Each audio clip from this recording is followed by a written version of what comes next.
Hello friends, welcome back to my YouTube channel. Last part में हमने देखा था अदय यांगुओ के पास पहुंचा होता है। यांगुओ के साथ उसका जो भी बिहेवियर होता है उसके प्रति वो उससे माफ़ी मांग रहा होता है। यहाँ पर पीछे यूफिंग खड़ा हुआ सब कुछ सुन रहा होता है। यांगुओ को पता चलता है पीछे कोई खड़ा है और पीछे पलट के देखती है तो वो और कोई नहीं बल्कि यूफिंग ही होता है। यहाँ पर अदय यूफिंग को कुछ बात बताना चाहता था मगर तब तक यांगुओ उसे रोकते हुए और वहाँ से भगा देती है। यूफिंग यहाँ पर यांगुओ से पूछने की कोशिश भी करता है कि वो यांगुओ के बारे में क्या बात कर रहा था मगर यहाँ पर यांगुओ उसको कोई भी बात नहीं बताती है और गोल मोल घुमाकर उसको बोलती है कि एक्चुअली वो यांगुओ का फ्रेंड था।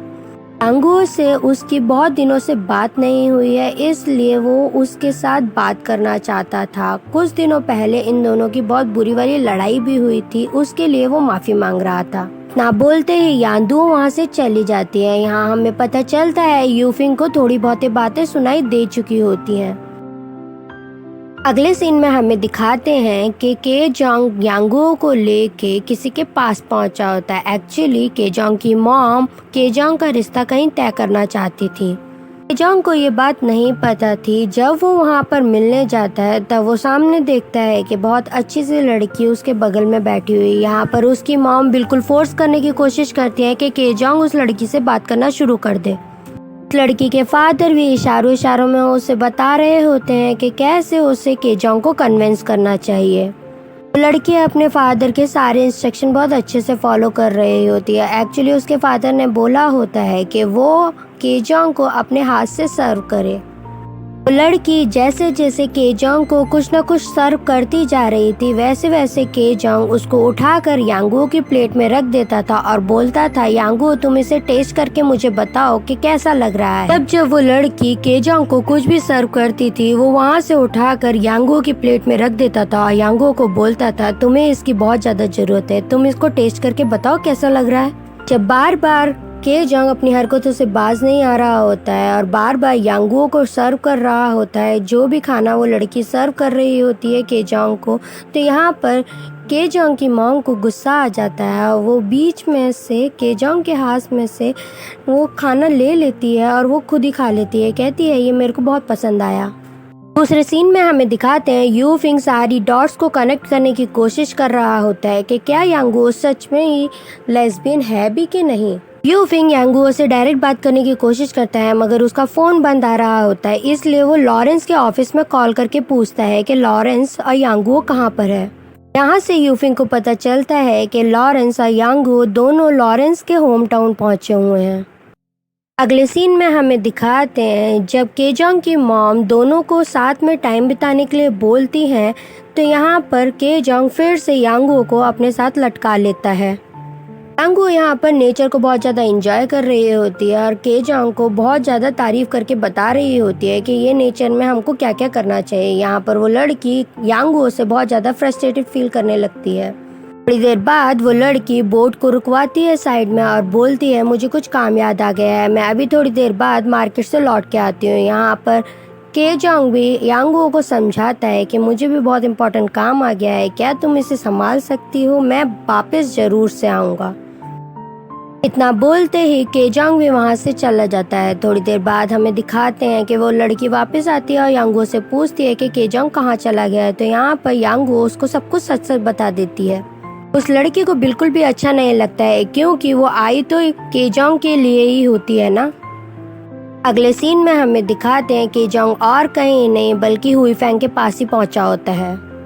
यहाँ पर यूफिंग बहुत ज़्यादा परेशान होता है और उसे समझ में नहीं आ रहा होता है कि आखिर यांगुओ के बारे में सच्चाई जाननी है तो वो किसको इंटेरोगेट करे। तब उसे तोतो याद आती है और डायरेक्ट वो तोतो के बॉयफ्रेंड और उसके अपार्टमेंट के घर के नीचे अपनी कार लाके खड़ी कर देता है। यहाँ पर तोतो और उसका बॉयफ्रेंड फिर से लवी डवी एक्टिंग कर रहे होते हैं। इस बार यूफिंग तोतो और उसके बॉयफ्रेंड से बहुत ही अच्छी तरीके से पेश आता है। यहाँ पर वो समझ नहीं पाते हैं कि वो इतनी ज़्यादा अच्छी तरीके से क्यों प्रिटेंड कर रहा है। यहाँ पर तोतो उसको बोलती है कि अगर तुम मेरे बॉयफ्रेंड को फिर से दोबारा मारने आए हो तो मैं इस बार सहन नहीं करूँगी और पुलिस को बुला लूँगी। यूफिंग तोतो को समझाते हुए बोलता है, मुझे यांगुओ के बारे में कुछ जानना है और क्या वो लड़की है भी कि नहीं।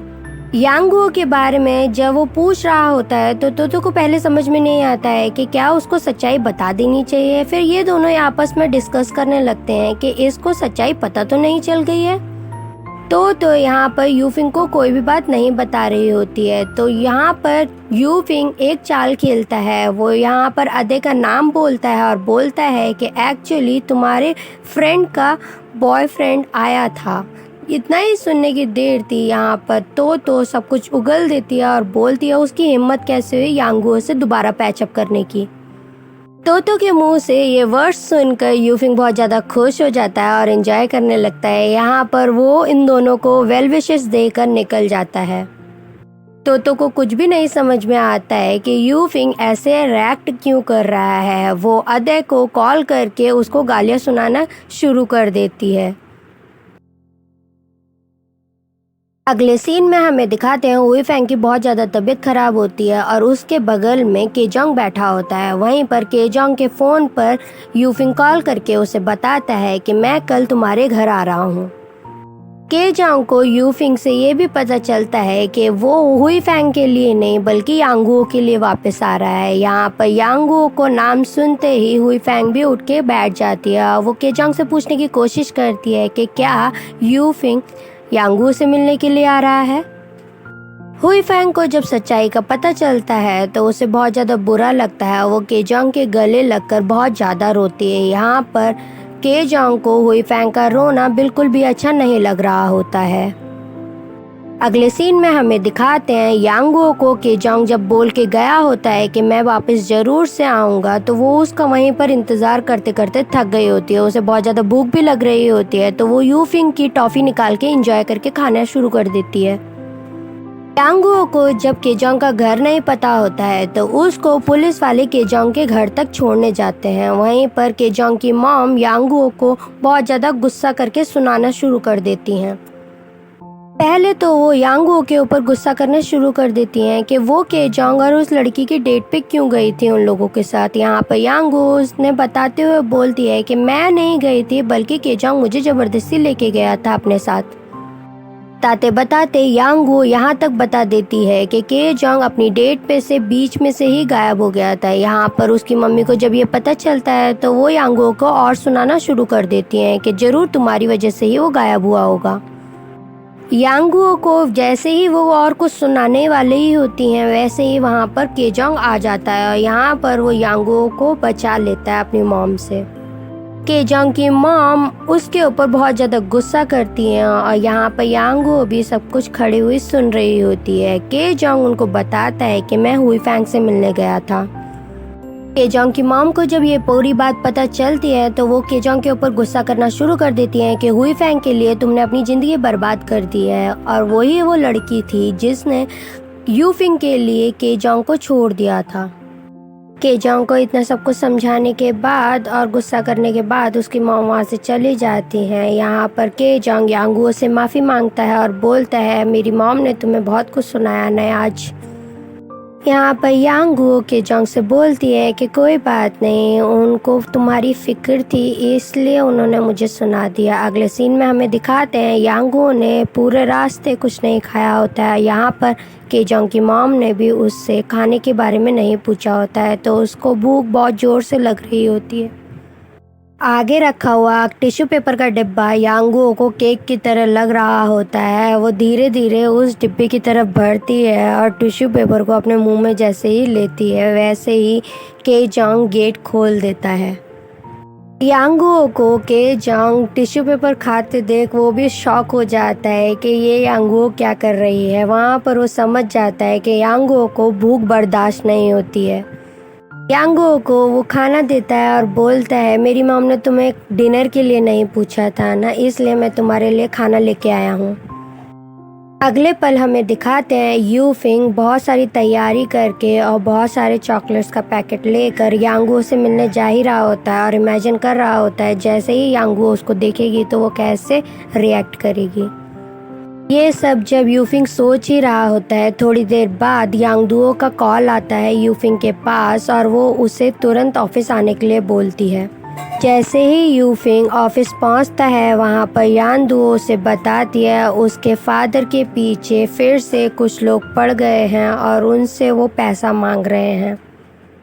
यूफिंग जब वहां पहुंचता है तो वो सबको शांत कराता है और बोलता है ये मैटर मैं सॉल्व कर दूंगा।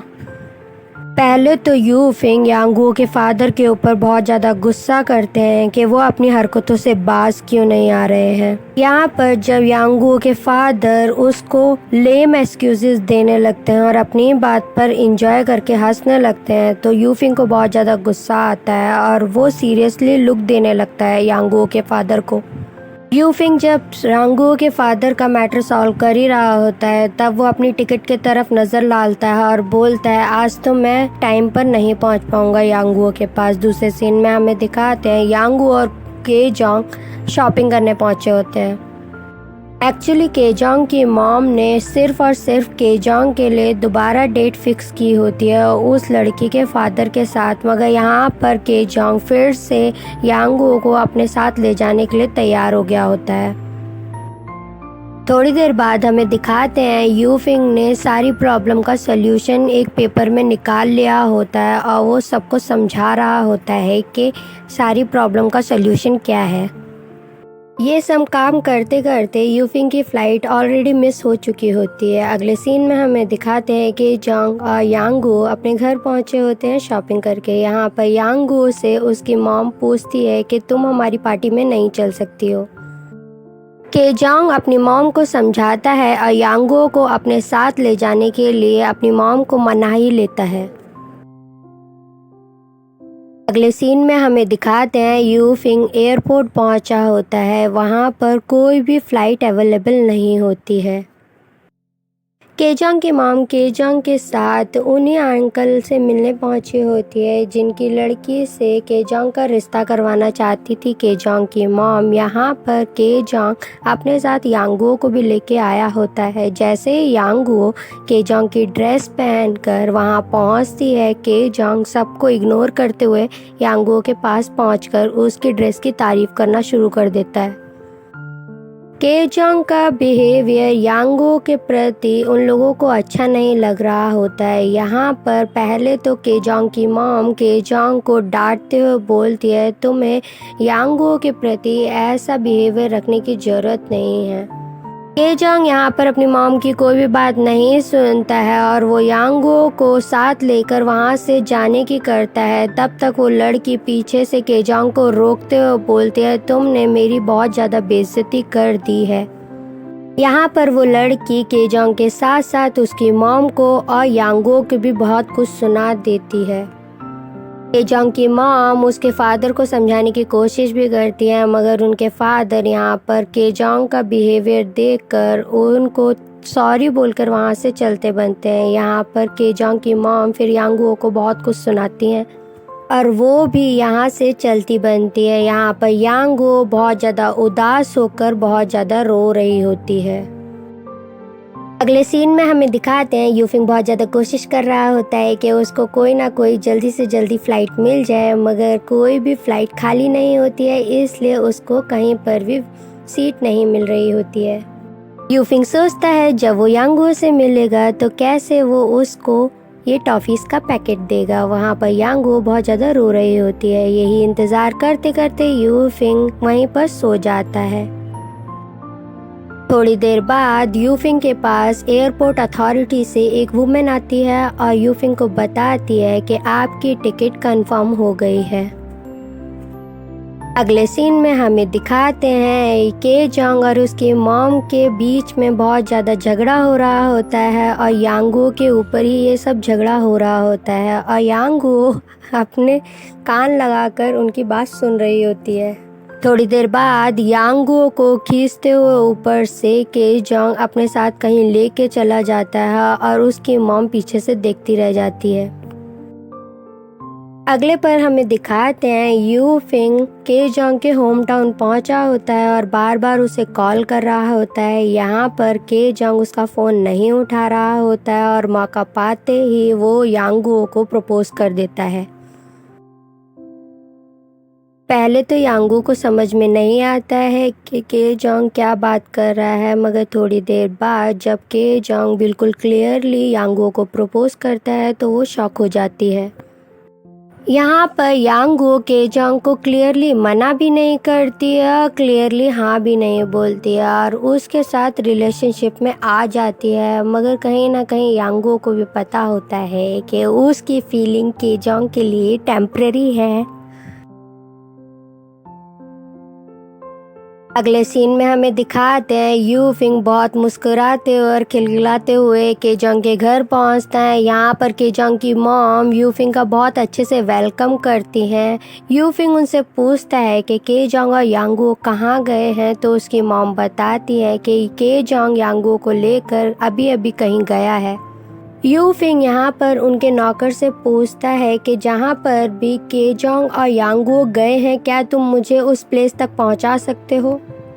अगले सीन में हमें दिखाते हैं कि जोंग यांगू को लेकर हुई फैंग के शूटिंग वाली साइट पर पहुँचा होता है। यहाँ पर हुई फैंग यांगू को देखकर अच्छा फील नहीं करती है, तो के जोंग यांगू को अपनी गर्लफ्रेंड बोलकर हुई फैंग को इंट्रोड्यूस करवाता है। इसी मोड पे हमारे इस पार्ट की भी एक्सप्लेनेशन खत्म हो जाती है।